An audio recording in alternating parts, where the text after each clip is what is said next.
Good afternoon, LEC community. Thank you so much for joining us today on another edition of LEC Live. We're really excited because our edition of LEC Live today is a special presentation. I've had the pleasure in the last week to meet Andrea Briceno, who's here with us today. She is working on some research around post-secondary education access for undocumented students, the administrative burdens in the admission process. We know it's an experience that some people in our community have, and so we're excited. Andrea, how are you? I'm fine. Thank you for inviting me. Thank you for having me here in this wonderful space. Thank you so much. Of course, of course. We got in touch because one of your professors said that you're looking for people to supplement your research, right? Yes, I am looking, my research has been a little challenge because, there is no federal agency which produce data related to undocumented students. So to figure out or to estimate the enrollment rates, even the population of undocumented young between 18 and 24 years is very hard, but also to interview them, and especially in the current political environment and all that fear that it means. That, of course, I understand.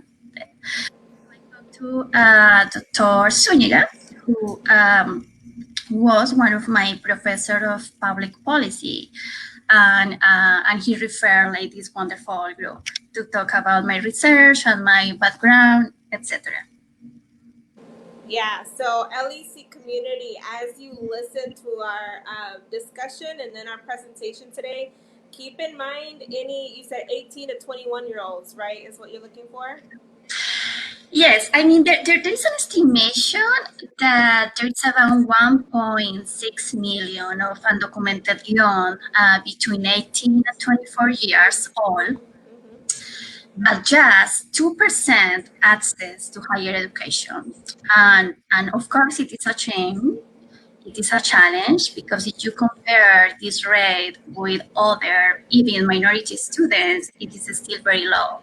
Yeah. So I'm looking for some clues that could guide me how they address, how they face all the college admission process, plus all the financial barriers and legal barriers that they have to face every day.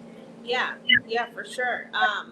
So you heard it, LEC community. Again, as you listen through today's discussion, keep in mind any current students or former students who are undocumented that have applied for post-secondary education.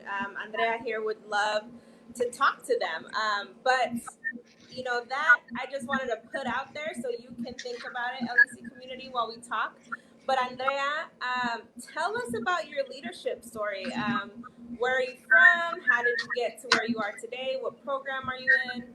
Tell us more about yourself. Okay, well, my name is Andrea Briceno. I am from Bogota, Colombia, in South America. I grew up in a middle-class family in my country. And when I was in the high school, I faced many financial hardship. And it was very hard to study and even to access higher education. No, it was my case because in my country, the private education is very expensive. And the public education is very good, but it is a privilege to get access there. No, you have to pass many tests and you have to be very competitive. But I always had the motivation to access higher education, to study my career, to move forward on my professional and academic career. So I got a spot in a public university, the National University of Colombia. So I got my major in economics. So I am an economist.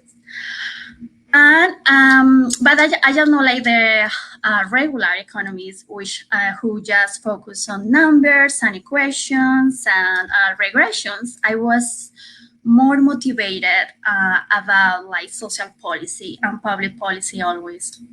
So after that, I studied my master in public policy and government in partnership with the Columbian University in New York. And I always had like in mind to do my PhD in the future, but I have to confess that, I mean, it was just like in my dreams. I mean, to afford a PhD is very expensive. I am not rich, no, I was just like surviving and succeeding in my country. But my husband got a scholarship from the Colombian government to do his PhD, so we decided to come here to the US. I started my PhD 3 years ago, and it was a challenge in all the sense. It was like to give up of everything in your country. We have like to give up of our jobs, our careers, our families. And it was just to come here, no, to experience, to navigate like a new life, to learn a language. Because I mean, when I came here like 3 years ago, when I started my PhD and before, I think that my English was so poor, so basic, and of course I was very intimidated. No, I had like to pass the TOEFL. I had like to get a high GRE. I mean, when you want like a PhD level, they demand a lot from you, no? So it was like, oh, I am able to do it, but yes, I'm here.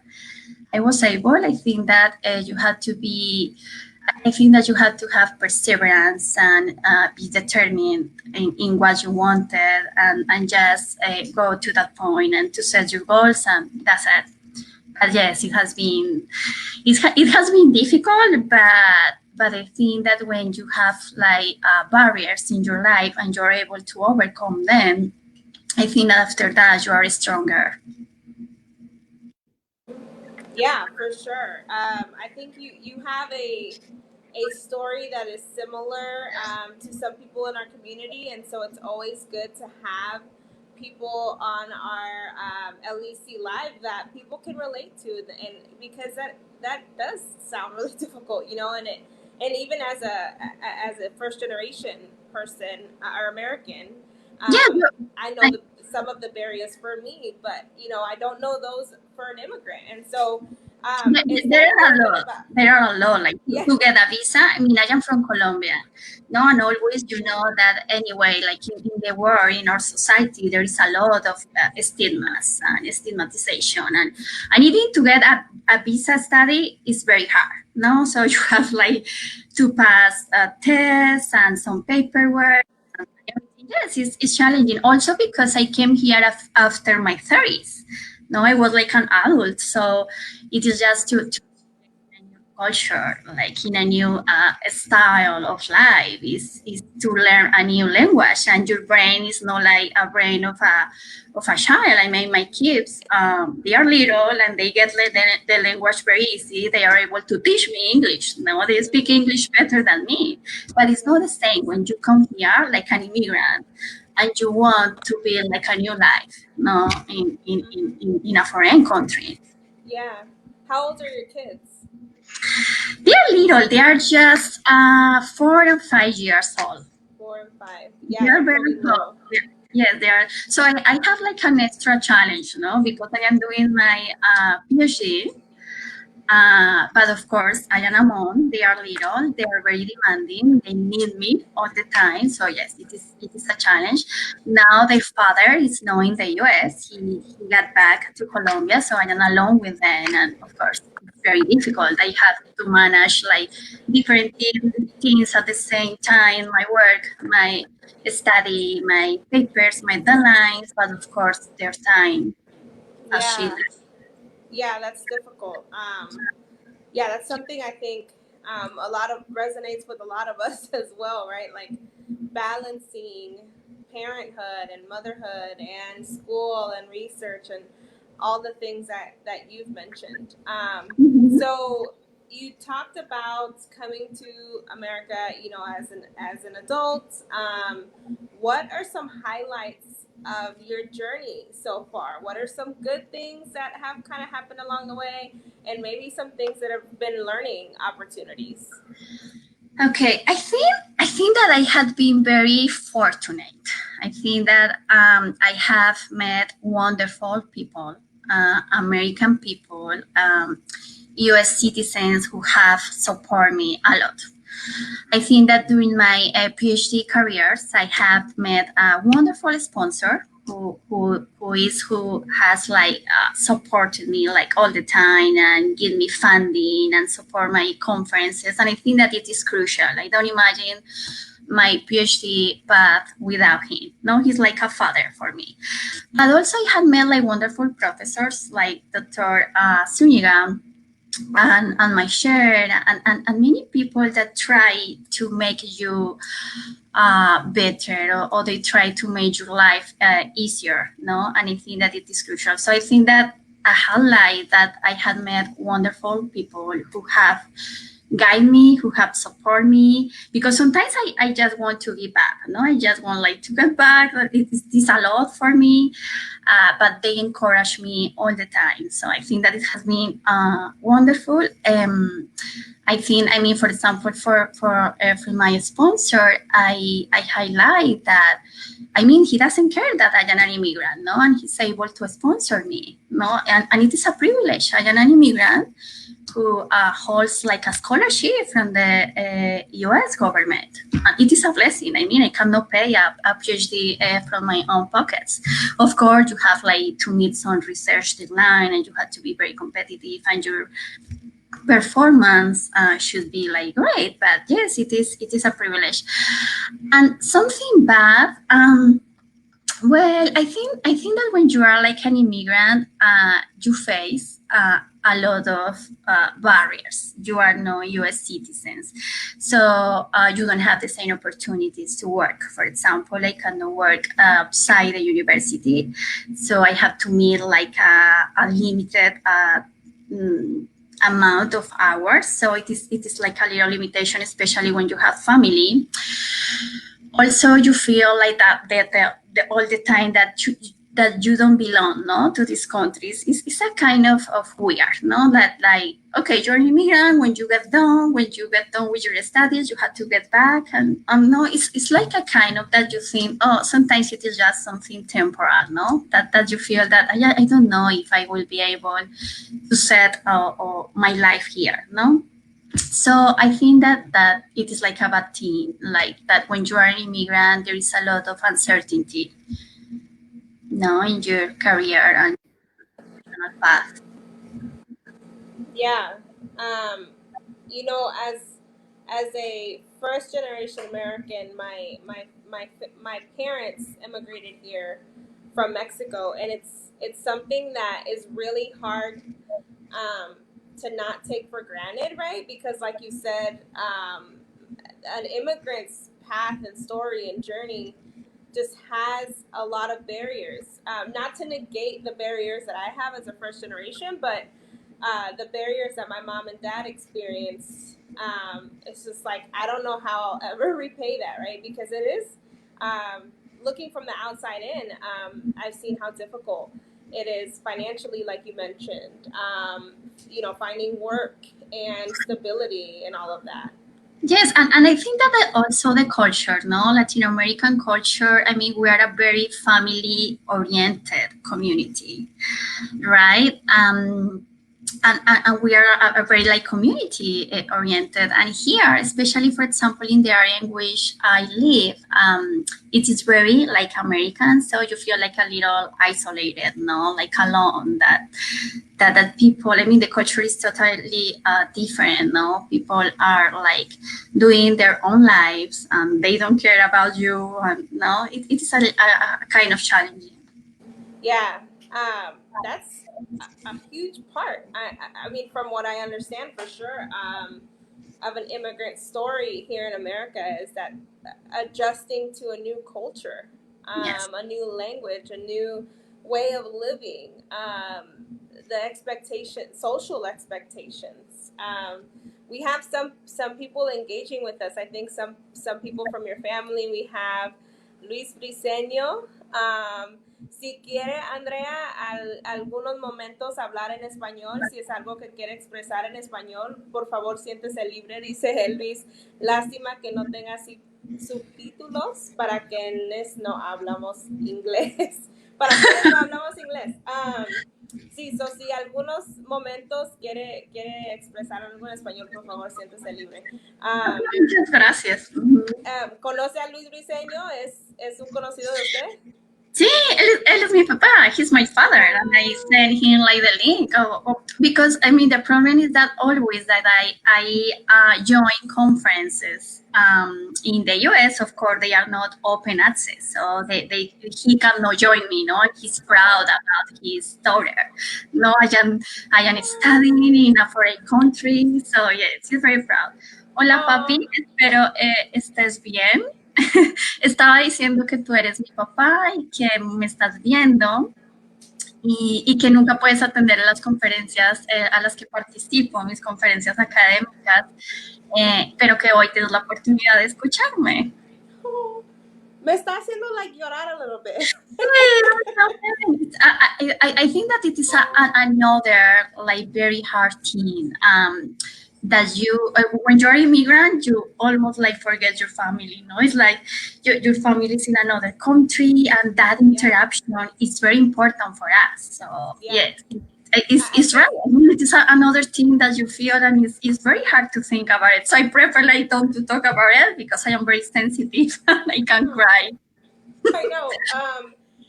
Es one of the good things, una de las cosas buenas de social media, right? Es that hay cosas malas about social media, pero las buenas son que podemos estar con familia de lejos.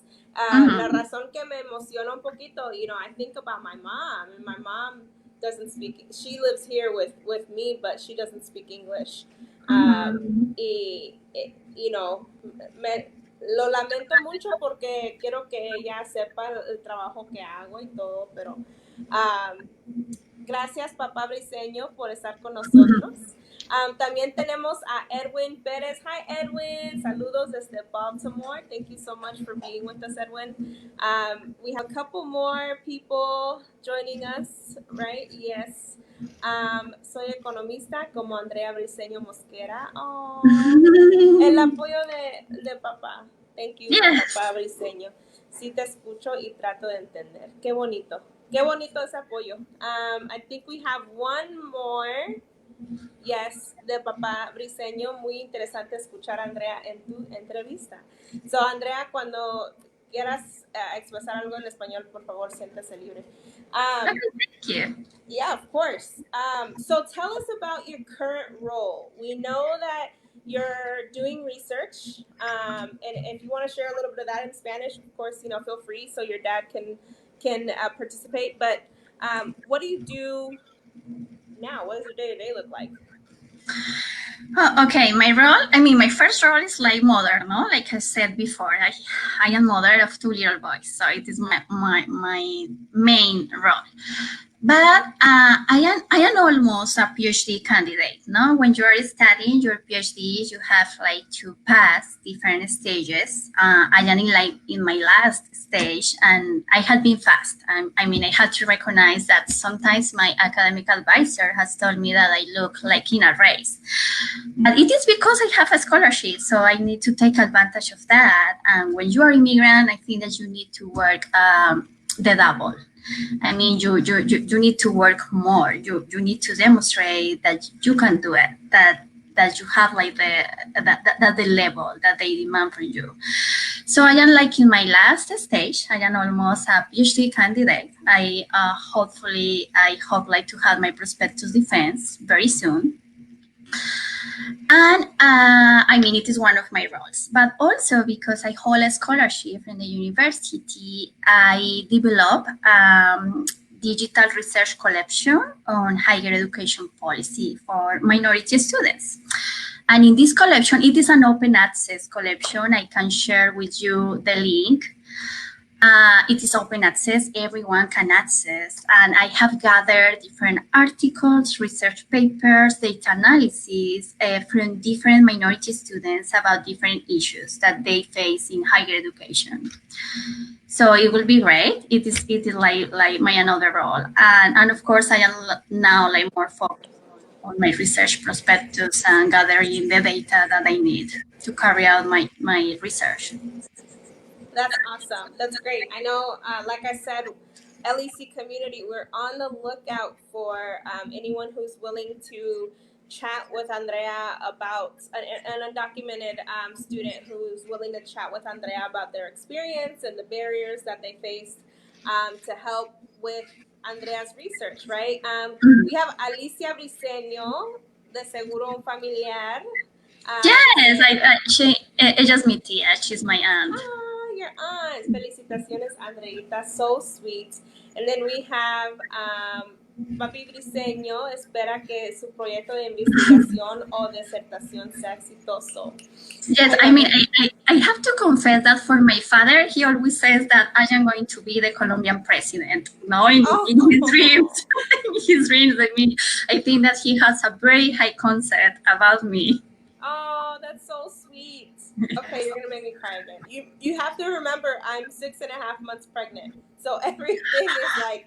Oh, I didn't know. Oh, Congratulations, I'm sorry I Susanna. didn't mention that in our talk, but yeah, it makes me emotional. We have one more from Marta. Thank you, Marta, so much. Congrats, Andrea, getting a PhD. No es un camino fácil, pero es muy rewarding. Suerte. Oh, thank you, Marta. Thank you so much for your words. Yes, it's very challenging. It's very challenging. It's very difficult, especially in another country, in another language. Yes, but I can do it. Yeah, absolutely. That's what I love about people who are commenting. Is like people supporting you, right? Mia, thank you so much for engaging with us. Mia has a question. What does she hope to? What does she hope to do this research work in academia after? So, what is your hope after the research? Okay. If you ask me, I don't know if I am very ambitious, but I really hope that my research about administrative burdens that undocumented students face affect the policy design and implementation. I think that when you carry out like research or you study, but if your findings don't affect like the policy design or the society life, it doesn't make sense. I mean, you are just doing research for your own or for just like an elite group.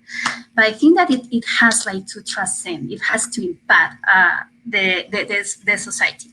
So I hope after that I could like affect the policy design. I would like to work with policymakers to advance with some scholars about my topic.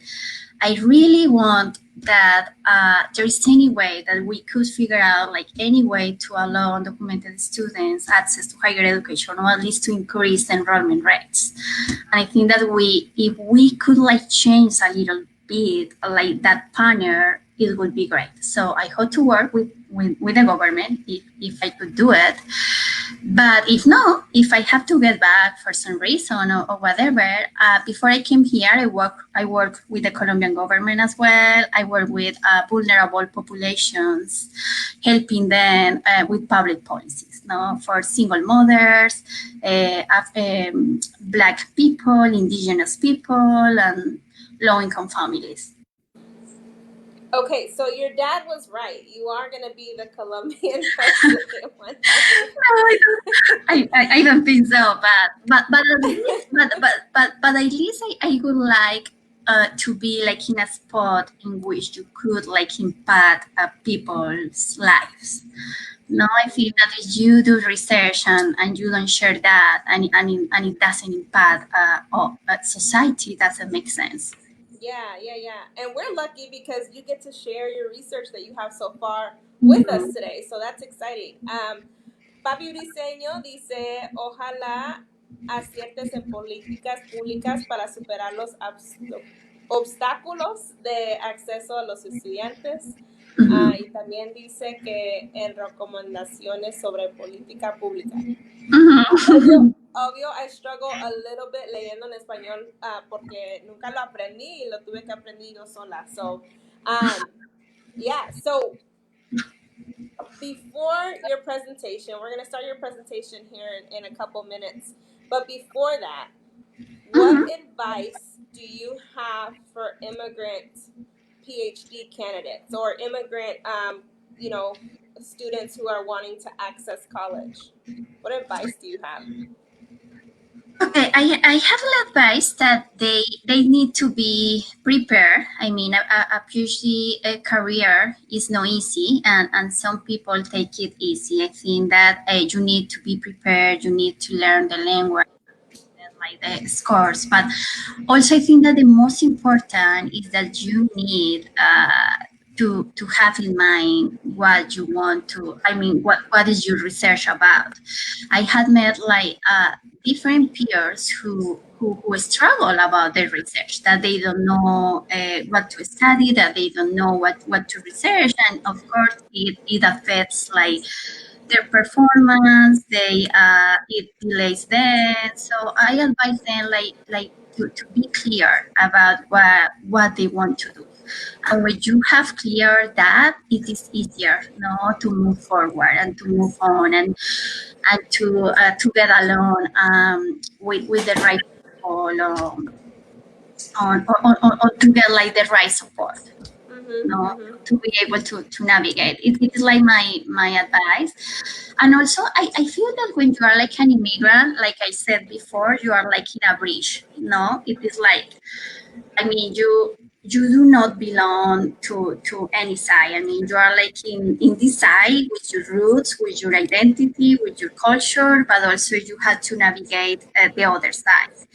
So my advice is that I think that diversity is very valuable, that your identity, your roots, your culture brings value to society. I mean, it's a huge public value, because some immigrants and students, they tend to lose their culture, their value, and just to adapt to the new culture. And I think that it doesn't work. It doesn't make sense. I think that your diversity and your knowledge, your unique knowledge and your experience is crucial for this country.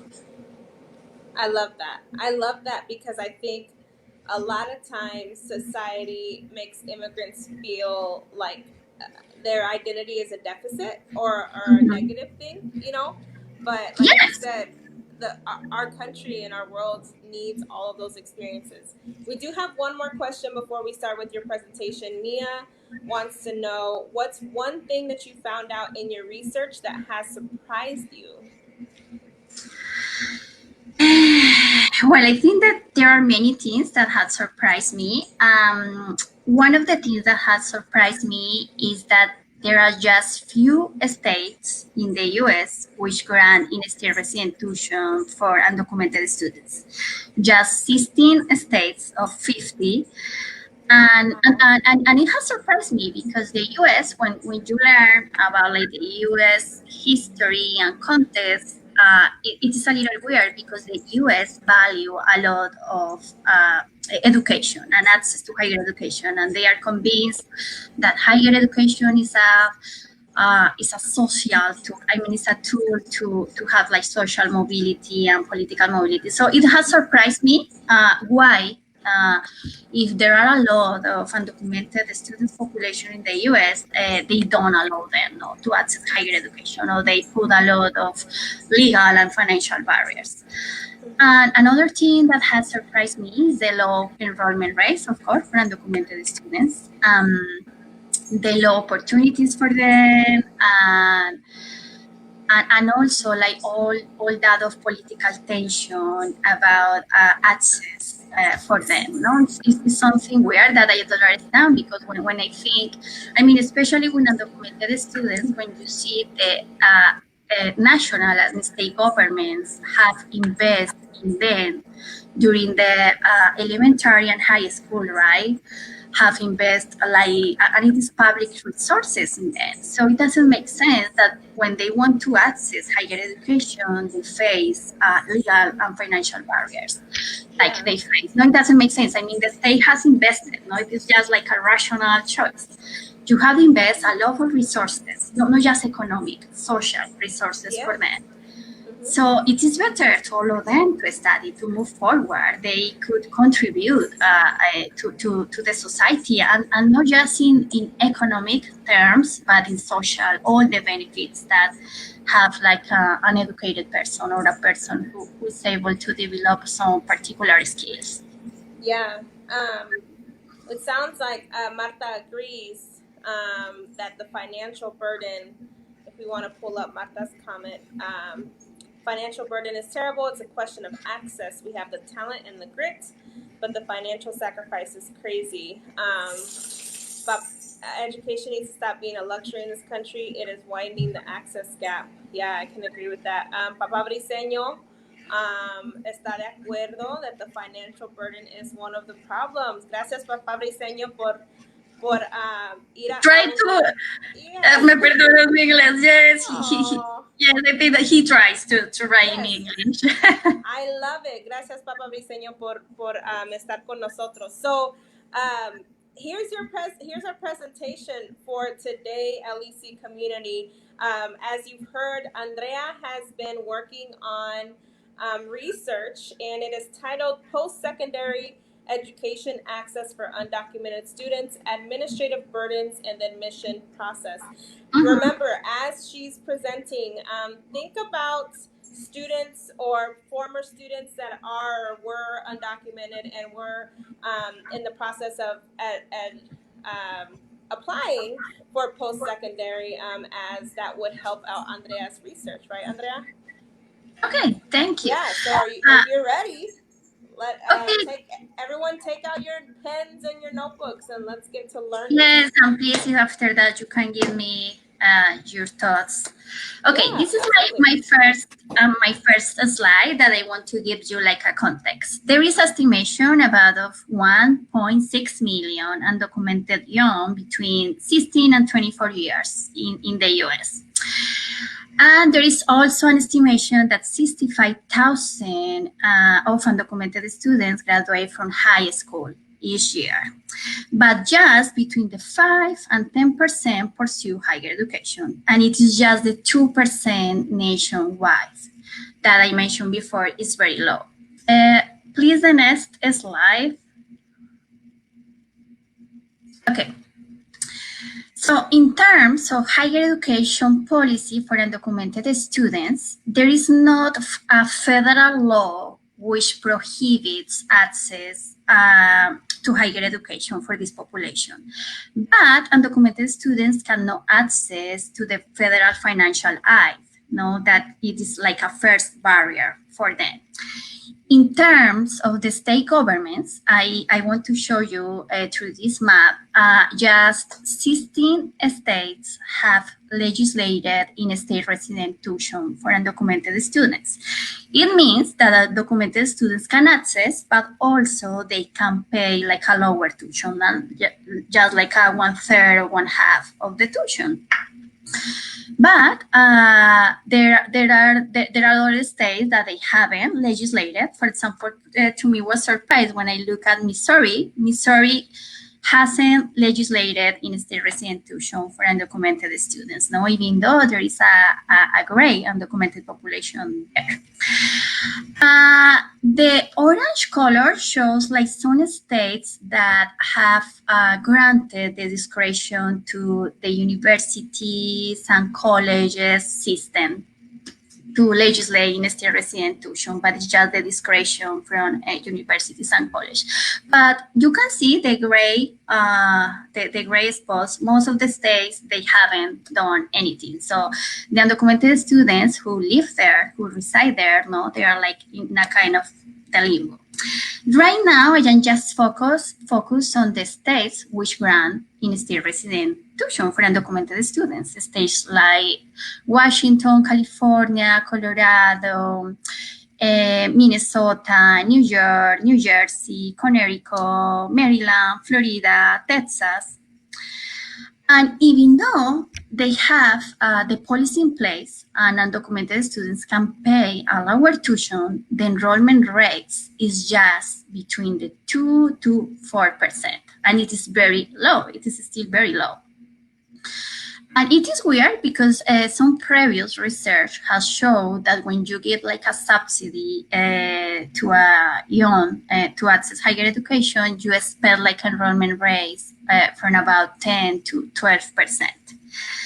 So in my research, I mean, I have clear that financial barriers are like the major barrier for them. But I also think that undocumented students face administrative burdens. Please, the next slide. Okay. So like I said before, I think that financial barriers are like the main reason of undocumented students not access to higher education. But what about administrative rules or administrative burdens or cargas administrativas? So my research question go in the sense of could administrative burdens prevent undocumented student access to post-secondary education? And please the next slide. And I want to show you what I am talking about.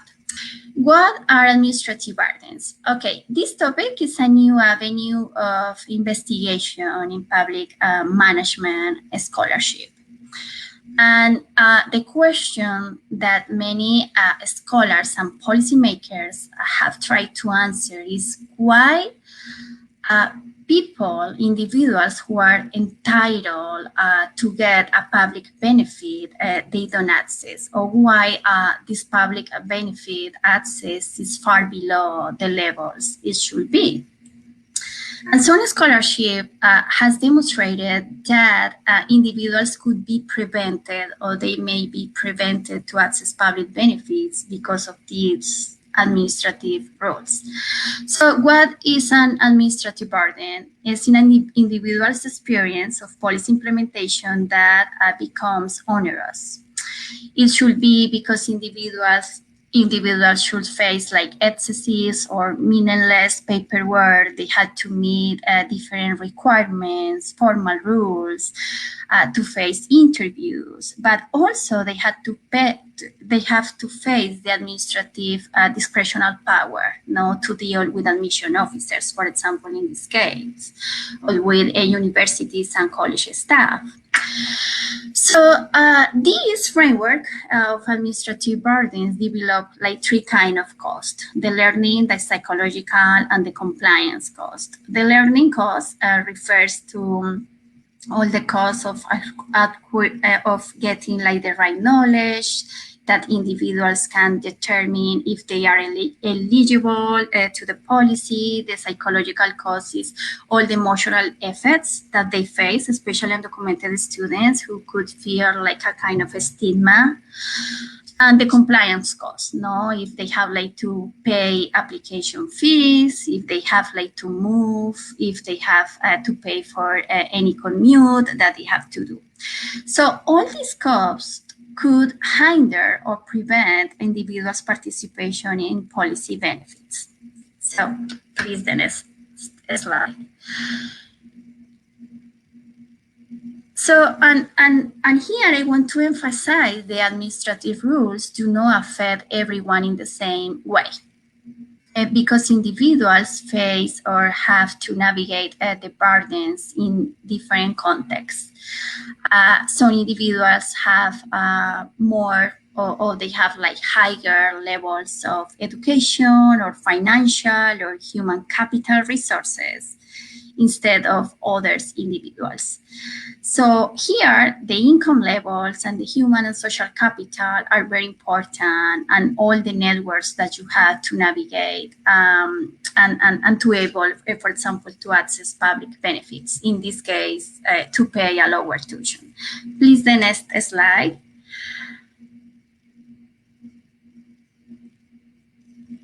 Okay. Here, I just want like to show you some. I mean, I have like examined many application forms across the U.S. and I don't want like to point out like a particular college. I just want to show you what I am talking about. So I have examined a different application process, and I had found like this kind of question. For example, when an undocumented student should face like an admission process and they request social security number, or they request all the paperwork about citizenship or legal status, or they request, if you see, for example, on the right side, they request tax forms, or they have to go to a public notary to notarize like a legal document. So when you think in terms of an undocumented student who doesn't have like the proper paperwork, and they have like to face all these requirements, all these questions, I mean that they had to meet that. I'm sure that most of them, they could be prevented to access higher education, to fill out the application form. And it is my research about it, how we were able like to mitigate that kind of administrative rules for them, because in these states they have the right, they have the benefit to access a lower tuition, to pay in state resident tuition, but they can't. Can you imagine when they have like to face that? And I want to emphasize that I had found this not just in Texas, I had found this in other states. So please, Susanna, could you please move the next slide? Okay, this is like another example. For example, in this application, when I try like to carry out like an online, and I pretend that I am undocumented, for example, I cannot continue with the process. They say that if you don't have social security number, you have to approach to the admission office, that you have to talk to the admission staff, that you have like to present your visa, and when you think about it, I think that it is very burdensome for undocumented students. To respond all these questions, to meet all this paperwork. And I think that the most like significant thing maybe in my research is that when you see the policy design, the policy doesn't request for that.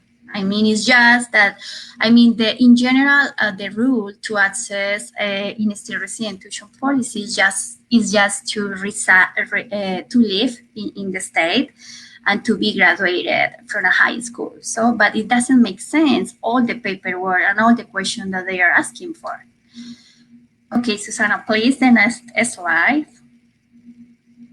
Okay, here I want to be like more friendly, and I want to show you a less burdensome application form. I don't remember the community college in this. I think that it was in Utah, a community college that I founded.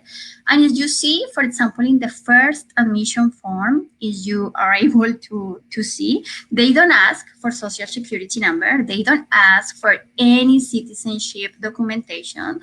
They don't ask for tax form, for driver license, for many requirements and questions that some undocumented students don't meet. Also, like in the second form, if you see, for example, you have the option to put, I don't have social security number, or I am undocumented, and it's fine. You can continue with the process and you can access. Okay, Susanna, the next slide. So what I think, what I have found like so far, like I mentioned before, is that the application forms are totally different between states, but also within states. And I feel that there is like a social construction theory behind that. I don't want to emphasize the theory, but basically the theory states that the policy design and implementation is determined, is conditioned by the social construction of target population. For example, in this case, if undocumented students are perceived or they have like a negative social construction in a territory, they are going to get like the burdens, So the policy design is going to put them like more questions, more requirements, more paperwork. But if undocumented students have a more positive social construction, let's say in California, I have found all the application forms very friendly for them. the community college or universities have particular personal like staff to guide them. And I feel that if you're like in a state and you have like a better or a more positive social construction, the policy design and implementation is going to be less burdensome for them. But in states, for example, let's say Florida or Texas, in which maybe undocumented students or in general undocumented immigrants don't have like a very positive social construction, they are going to get to shoulder all the burdens in the policy design and implementation. Okay, Susanna, the next slide, please.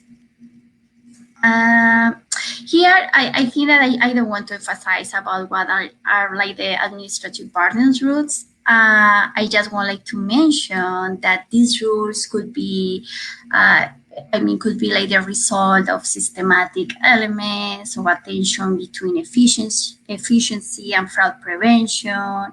It's also like attention between administrative discretion and there are like a different interpretation about the policy, etc. Okay, Susanna, the next slide, please.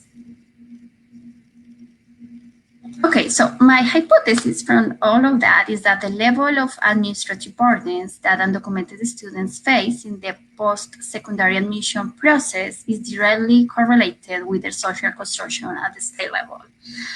And I have found that. I mean, from all my research, I had found like clearly application or admission process and procedures less burdensome in some states in which I have like the impression that they have a more positive social construction. But in those states in which undocumented immigrants are have like a negative social construction, I have the impression that the admission process is very burdensome for them. Even though the policy is in place, I always want to emphasize that the policy is in place, that individuals are entitled to access to this benefit, but they don't access. Okay, Susanna, the next slide, please. You that I have examined 350 application forms. I mean, my conclusion is no, because I just look at 2 admission forms in the US. There is like there is like an estimation of 1,000 community colleges in the US. Some are public, 1,047 are public, 415 are private. I am just looking for the public community colleges that previous studies show that is the community colleges in which undocumented students tend to enroll more. And from that, what I have done is that I have looked at the estimation of the enrollment rates of undocumented students. And because there is no like a public data, the proxy of undocumented students is the non-US citizen Hispanic population, no?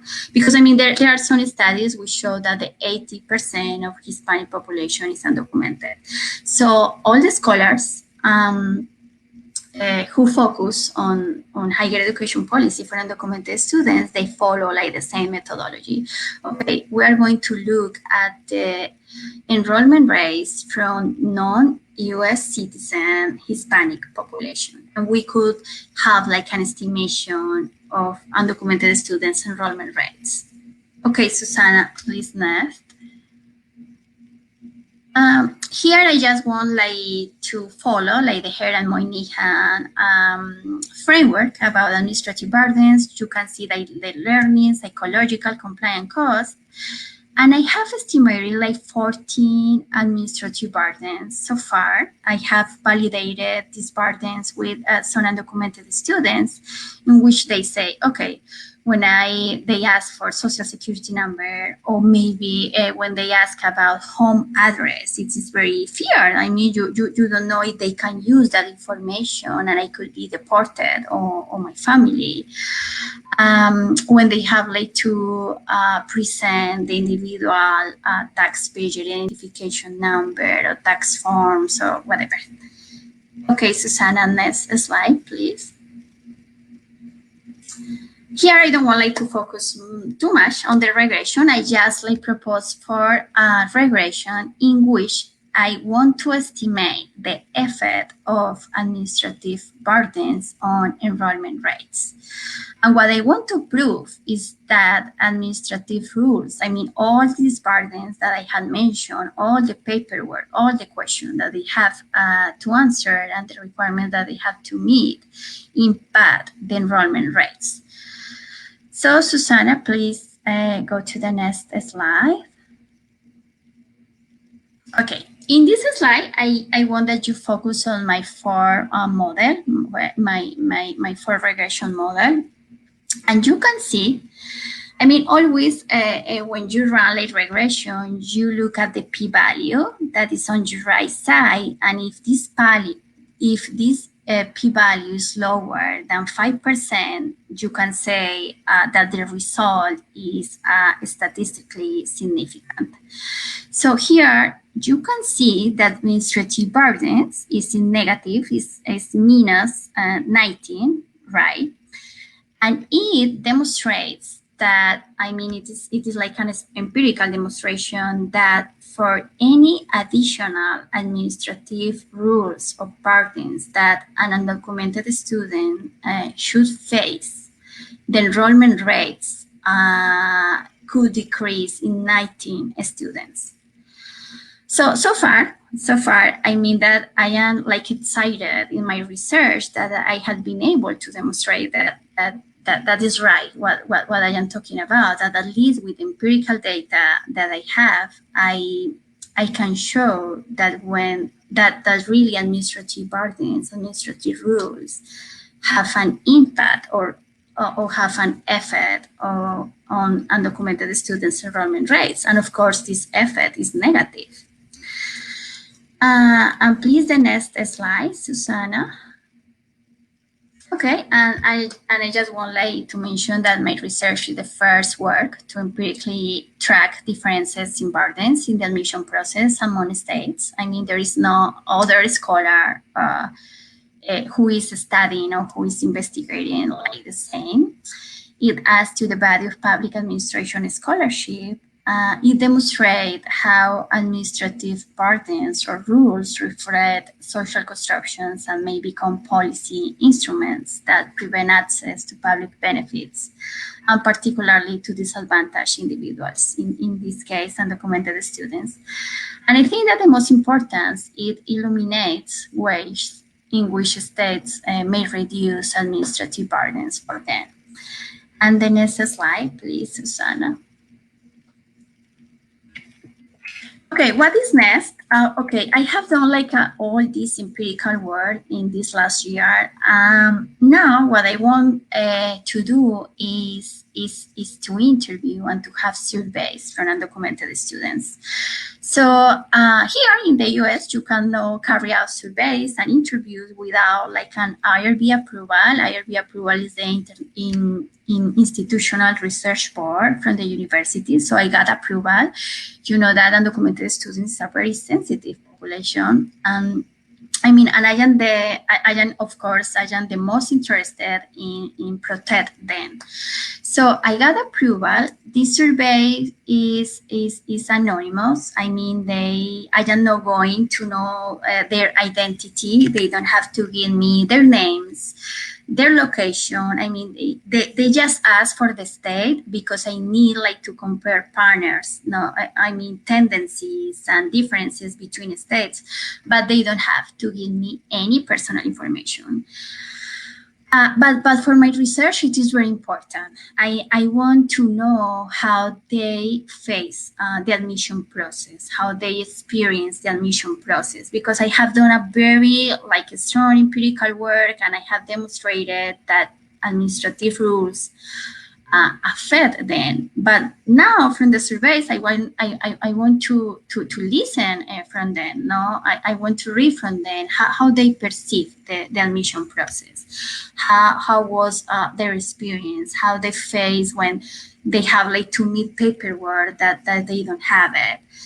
And please thank you so much, Susana, for this opportunity, and I hope that could like help me with this research, and like I say, it is anonymous. They don't have to give any personal information. I am not going to know their identity, and I have like all the permission from the institutional research board. Yeah, absolutely.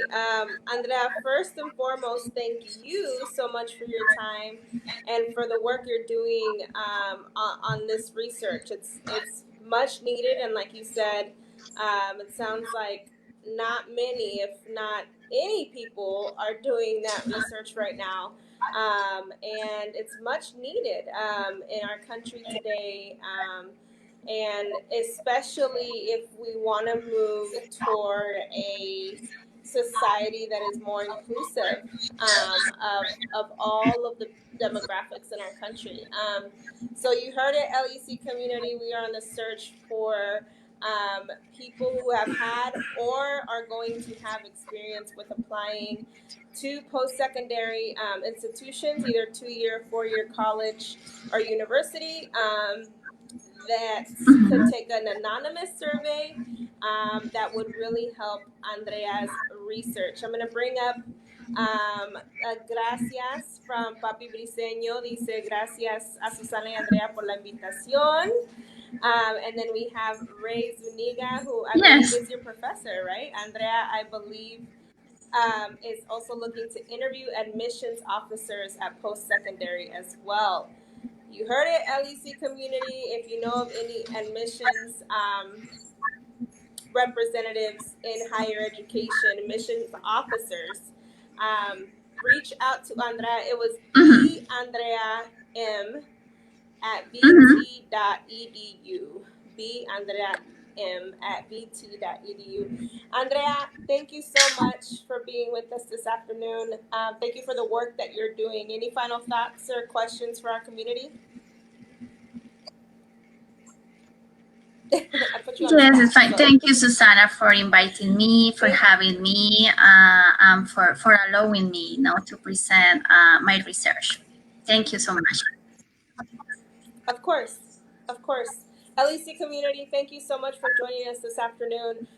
Always feel free to reach out to Edgar. If you want to get a hold of Andrea, we can put you in touch. And don't forget to join us on IG Live at 6 o'clock. I will be dissecting our Platica of the week. Andrea, thank you so much. Have a good afternoon. Thank you, everyone. Thank you. Bye.